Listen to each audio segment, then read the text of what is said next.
আজকে বলবো গাছে পোকা হলে তার সঠিক যত্ন নেওয়ার নিয়মটা। গাছে ছোট ছোট মিলিবাগ হলে আমাদের প্রত্যেকেরই প্রচণ্ড সমস্যা হয়।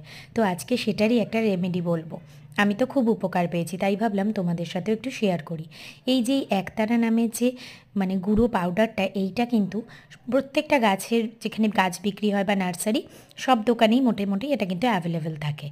এইটা তোমরা জাস্ট হাফ চামচ, ওই আমাদের ছোটো আইসক্রিমের চামচগুলো হয় না, ওইটার হাফ চামচ একটা 1 লিটারের জলের বোতলে মেলাবে, খুবই সামান্য পরিমাণটা।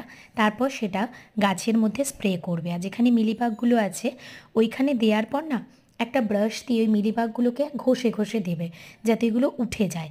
তারপরে 15-20 মিনিট রেখে দেবে। ভেজানোর পরেও কিন্তু 15-20 মিনিট রাখবে। আবার 15 মিনিট বাদে গাছটাতে আরেকবার স্প্রে করবে।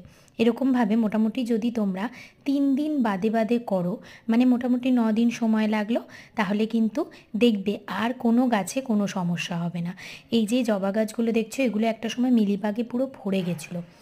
আমার তো একটা বেগুনি কালারের জবা গাছ নষ্টও হয়ে গেছে।